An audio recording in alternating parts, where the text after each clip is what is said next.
কারো ক্যান্সার দেখে যদি এই দোয়াটা আপনি বিশ্বাসের সাথে পড়েন, জীবনে কোনোদিন ক্যান্সার রোগে আক্রান্ত হবেন না। অন্যের বিপদ যদি দেখেন, এটার জন্য একটা দোয়া আছে। অনেক সময় আমরা দেখি হাসপাতালে ক্যান্সারের 3rd স্টেজে চলে গেছে, লোকটা হ্যাংলা হয়ে চিকন হয়ে হায়রে কি কষ্ট পায়, দেখি না? বিষ্ণু বলে একটা দোয়া যদি কেউ অন্যের কোনো বিপদ দেখে পড়ে, ওই বিপদ তার জীবনে কখনো আসবে না। শুনবেন? শোনার আগ্রহ আছে? অনেক সময় হয় যে আমরা মহাসড়ক দিয়ে যখন চড়ি, দুর্ঘটনায়, আইরে আল্লাহ, দুর্ঘটনায় মানুষের মাথা একদিকে, দেহ আরেকদিকে, ব্লিডিং, এরকম হয় না? আল্লাহ তুমি হেফাজত করো। বিশ্বনবী বলেন এই দুর্ঘটনা দেখে কেউ যদি এই দোয়াটা পড়ে, তার জীবনে সে কোনোদিন এরকম অ্যাক্সিডেন্টের সম্মুখীন হবে না। শুনবেন?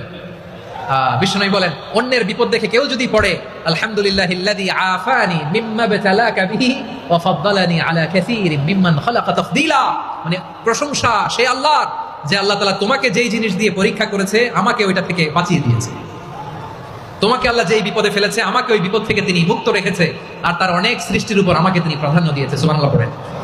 যে কোনো বিপদ, কারো ক্যান্সার দেখে যদি এই দোয়াটা আপনি বিশ্বাসের সাথে পড়েন, জীবনে কোনোদিন ক্যান্সার রোগে আক্রান্ত হবেন না। দুর্ঘটনা দেখে যদি পড়েন, ওই দুর্ঘটনা আপনাকে স্পর্শ করবে না। যে কোনো কারো বিপদ দেখে যদি কোনো বিশ্বাসী বান্দা এই দোয়া পড়ে, বিশ্বনবী বলেন লাম ইউসিবহু যালিকাল বালা, ওই বিপদ তাকে আর ধরবে না। উফিয়া মিনহু মিন যালিকাল বালা কাইনাম মা কান, সে যতদিন হায়াত পাবে কোনোদিন ওই বিপদ তাকে স্পর্শ করবে না।